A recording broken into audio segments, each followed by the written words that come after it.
Baik ibu-ibu, kita akan lanjutkan pelajaran kita tentang kekerasan terhadap lansia ibu-ibu.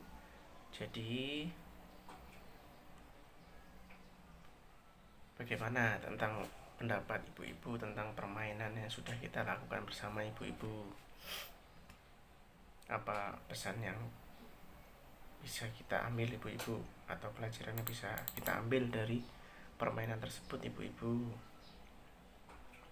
Iya, benar sekali ibu-ibu. Bahwasannya yang terikat tersebut adalah gambaran lansia yang sudah mengalami keterbatasan, yang kadang-kadang berada di dalam situasi yang kurang nyaman ibu-ibu. Kurang nyamannya kenapa? Karena hak-haknya dilanggar ibu-ibu. Dilanggar oleh orang-orang yang kurang menyadari keterbatasan dan kebutuhan lansia. Jadi ibu-ibu, kita harus menyadari kekurangan atau keterbatasan lansia ibu-ibu.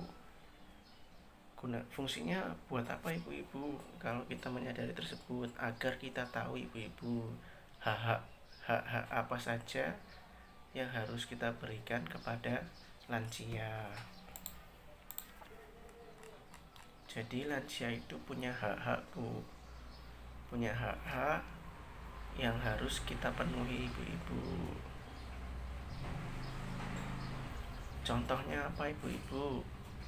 Hak-hak tersebut yaitu membiarkan lansia tidak makan, membiarkan lansia sakit tidak diperiksa ke puskesmas atau dokter, membiarkan lansia kesepian, membiarkan lansia pergi sendirian sementara kondisinya sudah pikun, membiarkan lansia bekerja berat, mengusir lansia dari rumah, tidak memberikan kesempatan beribadah, ditinggal sendiri dalam kurun waktu tertentu, tidak memperdulikan lansia. Nah, yang saya sebutkan tersebut adalah hak-hak dari lansia yang harus kita penuhi ibu-ibu, dan itu jangan sampai dilanggar ya ibu-ibu, karena itu hak-hak lansia. Jika hak-hak tersebut dilanggar, maka lansia tersebut akan merasa tidak nyaman ibu-ibu. Lalu saya akan menegaskan ibu-ibu bahwa tindakan orang di sekitar lansia yang membiarkan lansia tidak terpenuhi hak-haknya sebagai manusia adalah penelantaran lansia, dan jika lansia mengalami hal-hal yang merugikan dirinya, termasuk hal-hal yang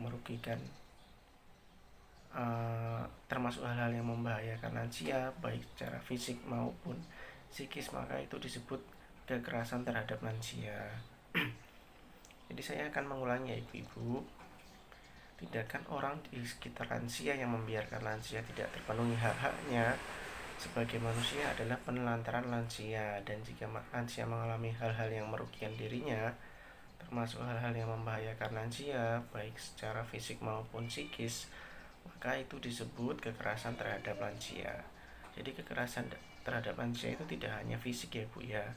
Tidak hanya fisik itu dalam artian memukul atau apa, tapi juga bisa non fisik, yaitu